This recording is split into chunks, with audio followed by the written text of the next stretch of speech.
नमस्कार मित्रांनो, स्वागत आहे तुमचं आपल्या या मराठमोळ्या चॅनेलमध्ये.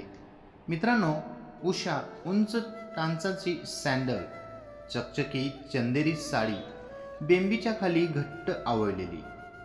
जितका साडीचा रंग गडद तेवढाच गडद मेकअप. ओठांवर गडद चॉकलेटी रंगाची लिपस्टिक लावलेली आणि कुठल्या तरी चीप परफ्यूमचा वास संध्याकाळच्या वेळी कॉर्पोरेशनच्या बस स्टॉपवर घुमत होते.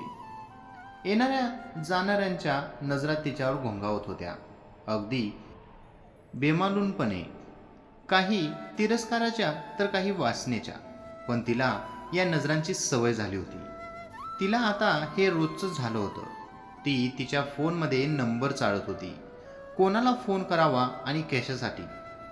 आपलं असं बोलण्यासाठी ती कोणाला फोन करतच नव्हती. एवढ्या काही दिवसात भेटलेले कस्टमर तिला आपला नंबर देऊन ठेवायचे, पण ते तिला त्यांना जेव्हा गरज वाटेल तेव्हाच भेटायचे. या सगळ्यातून कसं पुढं जायचं हे तिला आता चांगलंच कळालं होतं. नंबर चाळता चाळता तिचं लक्ष रस्त्याच्या पलीकडच्या एका जोडप्यांकडे गेलं. तो मुलगा तिला लाडाने आईस्क्रीम खाऊ घालत होता आणि त्यांचे असेच काहीतरी चाळे चालले होते. मनातल्या मनातच तिने एक घाणेरडी शिवी हासडली. तिच्यासाठी प्रेम ही एक आता घाणेरडी संकल्पना होती. 16व्या वर्षाचं कोवळं वय असतानाच अशोक तिला भेटला. अशोकचं सगळ्या गावात नाव. शहरात गेलाय, स्वतःचा व्यवसाय करतो, अशी गावातल्या लोकांची समजूत आणि त्यावर ती पण भाळली होती. तिच्या शेजारच्या आळीत राहायचा तो. अधूनमधून सणावाराला गावाकडे येई. मीरा तेव्हा 10वीला होती. शाळेत जाताना एकदा त्यांची तिची नजरानजर झाली होती. तसं ती त्यांच्याबद्दल ऐकून होती, पण आज पाहिलं होतं त्याने पण तिची नजर हेरली होती. दुसऱ्याच दिवशी त्याने हिंमत करून सरळ लग्नाची मागणी घातली. मीराला घरच्यांची भीती वाटत होती. त्यांना हे सगळं सांगणं म्हणजे खूपच मोठी गोष्ट होती तिच्यासाठी. शेवटी कोणालाही न सांगता पळून जायचं ठरलं. असाही त्यांच्या प्रकरणाबद्दल गावात कोणाला जराही खबर नव्हती. 15 दिवसात मीराने घरच्यांना वाऱ्यावर सोडून आपलं नवीन जीवन सुरू करायचा निर्णय घेतला. घरचे म्हणजे कोण? एक बापच होता, फक्त तो पण दारुडा. जन्मदाती आई बापाच्या दारुडेपणाला कंटाळून घरातून पळून गेली होती आणि नंतर तिचा काहीच पत्ता लागला नाही. आणि त्याची दूषणे मात्र मीराला पावलोपावली ऐकून घ्यावी लागत होती. स्वतःच्या बापाकडून कदाचित त्यामुळंच तिची माया लागत नव्हती. बापावर देखील. दारूच्या नशेत बाप पोरीला विकायची भाषा करायचा, ते पण तिने अगदी कळत असल्यापासून सहन केलं होतं. या सगळ्यांमुळंच तिने नवीन आयुष्याची सुरुवात करावी म्हणून तिचा निर्णय घेतला होता. नवीन स्वप्न उराशी घेऊन मीरा अशोकसोबत शेवटच्या एसटीत बसली. गर्द काळोख, येणाऱ्या जाणाऱ्या गाड्यांचा पिवळट प्रकाश आणि सोबत अशोक. पुण्याला पोहोचताच अजून 3 तास बाकी होतं. मंद प्रकाशामुळे आधीच तिचे डोळे जड झाले होते. उद्याचं काय हा प्रश्न मनात ठाम मांडून बसला होता. त्याच विचारात ती अशोकच्या खांद्यावर डोकं ठेवून शांत झोपी गेली. सकाळी तिला जाग आली तेव्हा कानावर अजानचे स्वर ऐकू येत होते. एका 10x10च्या खोलीत ती एकटीच पडली होती. डोकं जड झालं होतं, तोंड कोरडं पडलं होतं. मीरा सकाळी उठली तेव्हा 10x10 रूमच्या खोलीमध्ये होती. बाहेरून अजानचा स्वर तिच्या कानावर पडत होता. डोकं जड झालं होतं, तोंडाला कोरड पडली होती.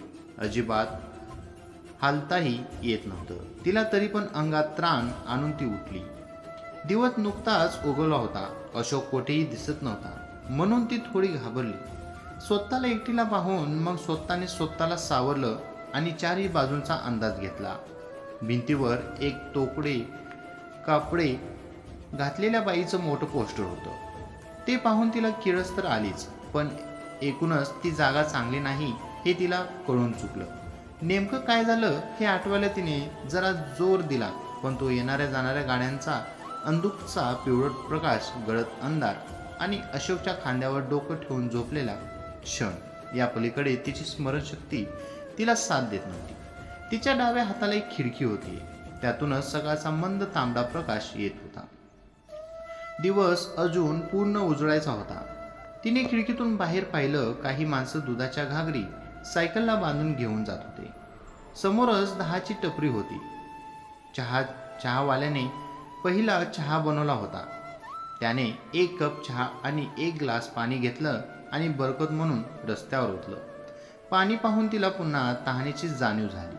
इकडं तिकडं पाहिलं तर बेडच्या शेजारी ठेवलेल्या एक छोट्या टेबलवर भरलेली पाण्याची बाटली होती. अदाशपणे तिने ती बाटल संपवली आणि दरवाजाकडे वळली. दरवाजा बाहेरून बंद होता. तिने दारावर जोरात थाप मारली. आवाज दिले पण कोणीही दरवाजा उघडायला नाही. खिडकीजवळ आली पण बाहेर चहावालाच दिसत होता. तिला वाटलं की जोरात ओरडावं पण काहीतरी विचार करून गप्प राहिली. भीती हळूहळू वाढत होती आणि मनात प्रश्न थैमान घालत होतं. मी इथे आली कशी? अशोक कुठं आहे? अशोकने तर मला इथे आणलं नसेल. अशोकने मला इथं का आणलं असेल? नाही, अशोक तसा मुलगा नव्हता. तो असं करणारा नाही. पण पैशासाठी माणूस कोणत्याही थराला जाऊ शकतो. पैशासाठी स्वतःच्या बायकोला विकलेलं तिने सिनेमांमध्ये पाहिलं होतं. पण माझा अशोक पण मग तसं होतं तर कालच रात्री मला आठवत का नाही आहे? अशा हजारो लोकांचे प्रश्न मनात काहूर माजवत होते. पण तिला काय करावं हे समजत नव्हतं.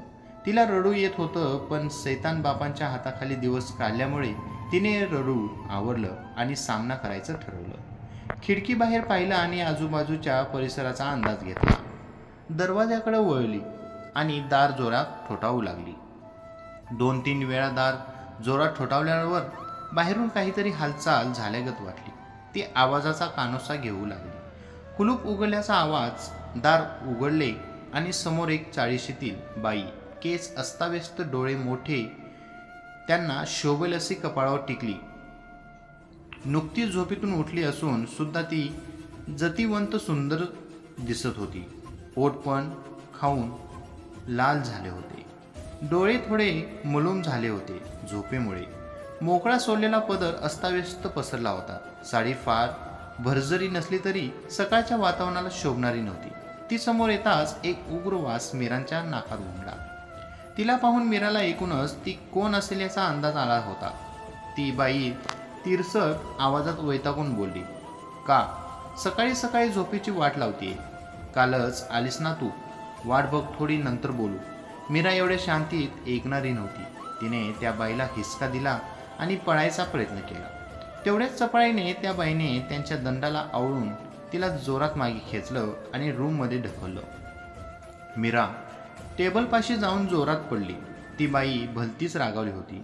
तिच्या रागामुळे तिच्या चेहऱ्यावरच्या सुरकुत्या अजून भडक दिसू लागल्या होत्या. तिच्या नजरेत एक वेगळेच करारीपण दिसत होतं. मी जोपर्यंत काही सांगत नाही तोपर्यंत हालायचं देखील नाही. प्रेमानं सांगते. ऐकलं नाहीस तर जबरदस्ती पण करता येते मला. तुझ्यासारख्या 1000 पोरींना वटणीवर आणले मी. मीरा धुमसून रडत होती. तिचा आक्रोश सकाळची शांतता भंग करत होता.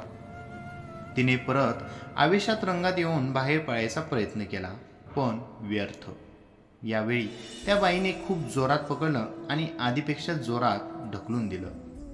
मीराला कळून चुकलं की विरोध करणं व्यर्थ आहे. त्या बाईच्या बोलण्यातला राग अजूनच चालला. मीरा रडत काही बाई बोलायचा प्रयत्न करत होती. अशोक, मी इथे कशी आले वगैरे वगैरे, पण त्या बाईने तिचं ऐकून घेतलं नाही. मी परत येईपर्यंत गुपचूप रडून राहायचं, नाहीतर जीवे मारायला कमी करणार नाही मी, समजलं? एवढं बोलून तिने दरवाजा जोरात आपटला आणि कुलूप लावून निघून गेली. मीरा काकुळतीला येऊन रडत होती. तिला स्वतःची चीड येऊ लागली. घरातून पळायच्या निर्णयावर ती स्वतःला कोसू लागली आणि अजून जोरात रडू लागली. अशोक कोण होता? तो कुठे गेला? त्या रात्री नेमकं काय झालं हे प्रश्न मात्र तिच्यासाठी अजूनही अनुत्तरित होतं. आशा आहे तुम्हाला या कथेतून सारांश नक्कीच कळाला असेल. आवडले असेल तर नक्कीच लाईक करा, कमेंट करा आणि आपल्या चॅनेलला सबस्क्राईब करायला विसरू नका. धन्यवाद.